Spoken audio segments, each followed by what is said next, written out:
Welcome back to the GSMC Sports Podcast, brought to you by the GSMC Sports Network. Entering our final segment of the day, we are going to be talking a little bit about the NFL Combine, which is set to take place on Saturday.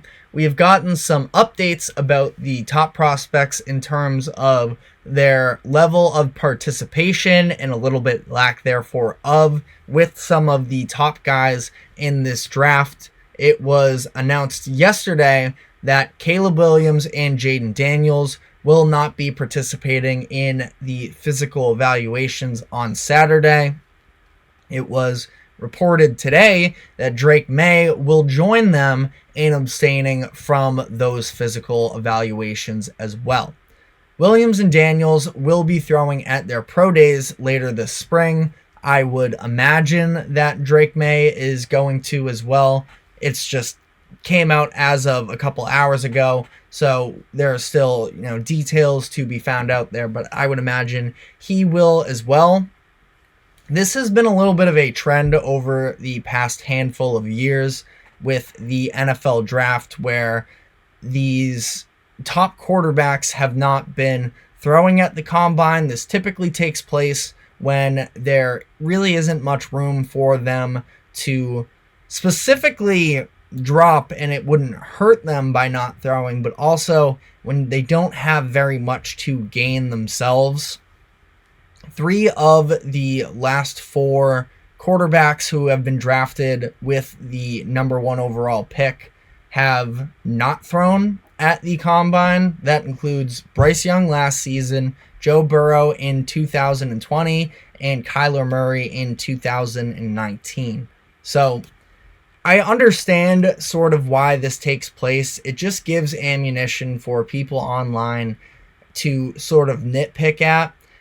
And it doesn't really make all too much sense. You are throwing to random wide receivers with no defense. It doesn't really give you much room to necessarily improve your draft stock, that is, and could, for the most part, almost hurt it. Now, again, I don't think that we've really seen, at least I have ever seen, a quarterback really drop his stock with the combine, but I just feel like risk-reward, there typically isn't all too much there.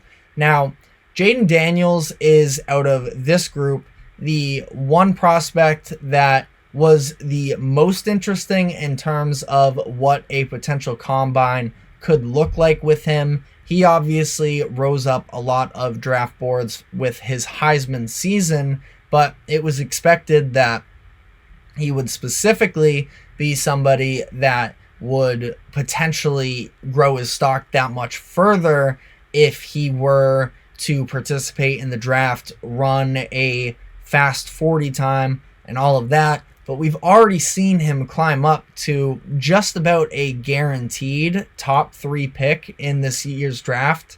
Maybe he solidifies himself above Drake Maye with a good performance at the combine. But again, all of these guys are going to be throwing at the pro day anyways, so it doesn't really make to be a big deal in my opinion. A lot of sort of talking heads see this type of stuff and say that it is, these prospects being scared or being unable to work in a situation that is a little bit more outside of their control.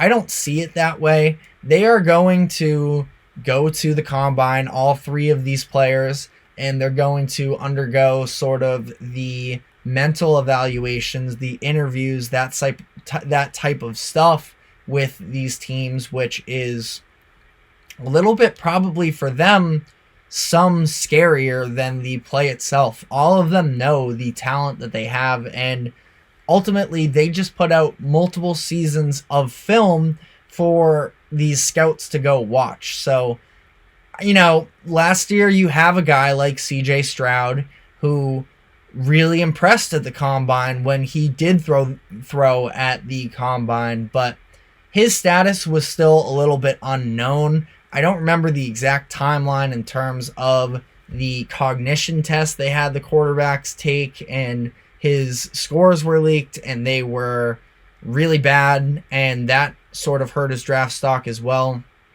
Again, timeline-wise, I don't remember. I feel like that probably took place after the combine, but I think that probably partially to help him overcome that was the fact that he performed really well at the combine. And, he was never really...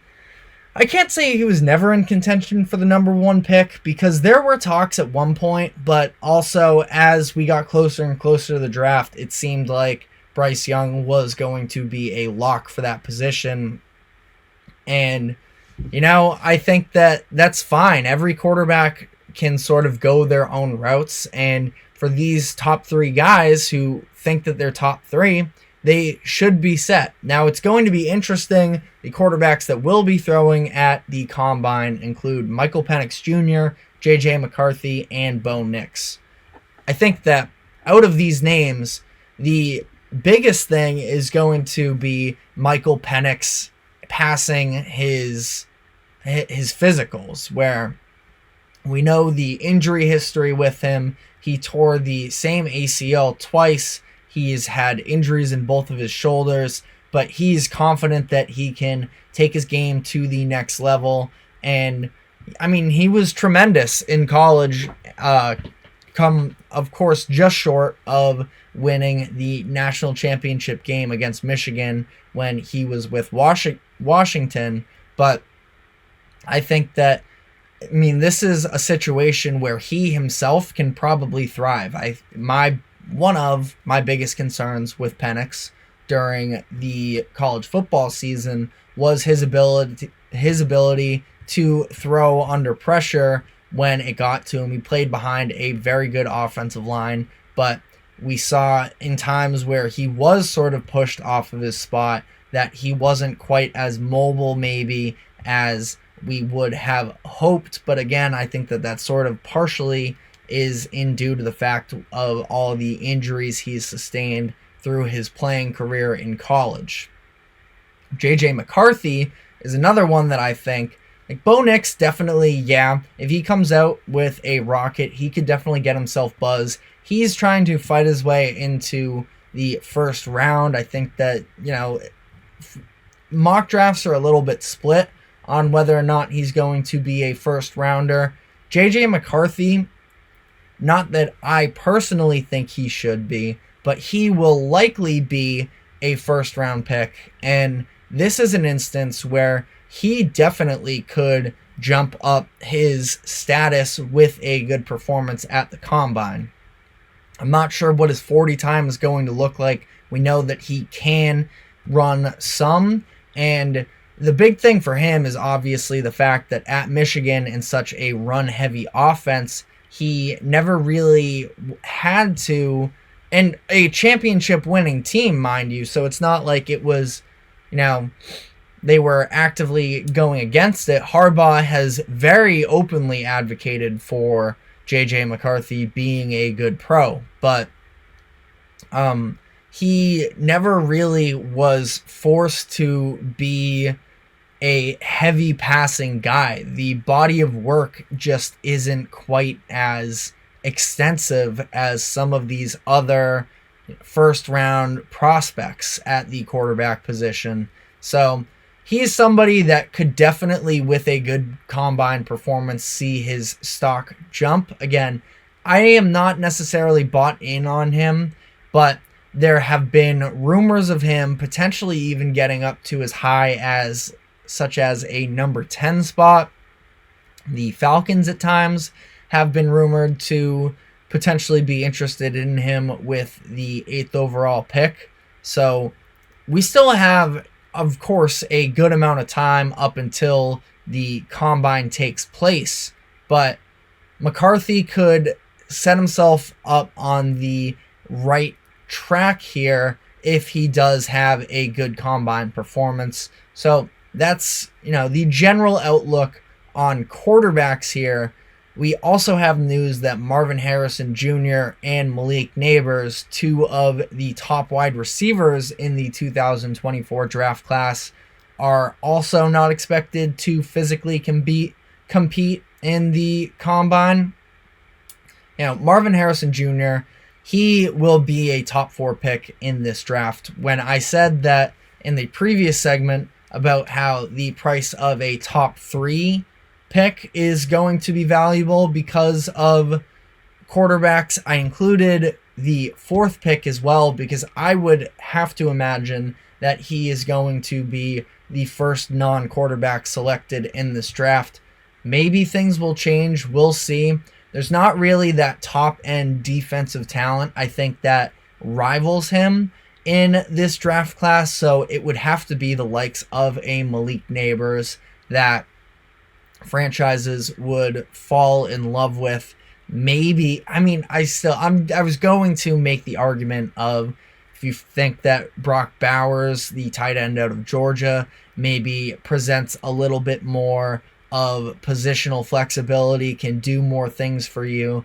Bowers is a very interesting prospect in terms of the variance of where he could be selected is about as wide as any of these other top blue chip prospects or first round talents, where as much as he can do more, the tight end position is not quite as valuable as the perimeter receivers, which Marvin Harrison Jr. is. I know that the stats this past season weren't quite as impressive, but the offense as a whole just was not great. Kyle McCord at quarterback was very underwhelming. So ultimately, I think that for these guys, again, same sort of thing. They're going to participate at their pro days, so it should not be made to be all this big of a deal.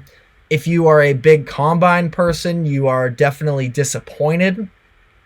I'm somewhere in the middle. I'm intrigued by it, but I'm not sitting down to watch each position group go through all of their drills. Maybe I'll tune into some of the big moments. I'll probably tune into some of these quarterback drills, at least, keep up with how they perform. But I think that the combine is typically a little overrated, where, we saw DK Metcalf fall out of the first round despite being the specimen that he is, because of a horrendous 3-cone drill, or it was one of those lateral movement drills or change of direction, one of those where ultimately it's not a ton of what you see. You don't see guys running suicides on an NFL field on a Sunday. You see them with the burst. Obviously, it is an intriguing... There are some guys specifically, on defense where if you have that burst of speed, you have the lateral jump, the high jump. I remember Marlon Humphrey being a tremendous athlete at his pro day or his combine, and you can see some of the moments with him where that athleticism is just so elite. It helps him make plays. But again, I think that for the most part, we have the film on all of these guys as it is, with multiple years under their belt. Unless you're bringing a guy like, I believe it's Quinyon Mitchell from Toledo, the cornerback, where maybe he didn't play against quite as good of, it is Quinyon Mitchell, of where he didn't play against quite as good of competition when he was at Toledo, but he also really showed out at the Senior Bowl, and this is maybe an opportunity for him to show that his athleticism translates more so. It wasn't just that he was at this small school, but he was happy there, and he is a tremendous player, and I think that the athleticism that he can display at the combine could definitely help him as well. We will definitely cover, at least probably on Monday next week, the big takeaways from the combine. I just wanted to touch on some of these storylines going into it here. I'm sure there's going to be some talk about what types of interview questions are these players going to get when they meet with teams. I'm not sure if we're going to get reports on those come Monday, but definitely a couple guys there, especially up at the top, that I would be very intrigued in finding out some of these answers to some interviews. Not that that's publicly viewed, but if we hear any interesting stories coming out of that. But on that note, that is all we have for today. Thank you very much for tuning in to the GSMC Sports Podcast. Thank you to the GSMC Sports Network for allowing us to host this show. Just a reminder, wherever you may be catching us, to like, follow, subscribe, and we will be back tomorrow afternoon, 2 o'clock. We will see you then. Let's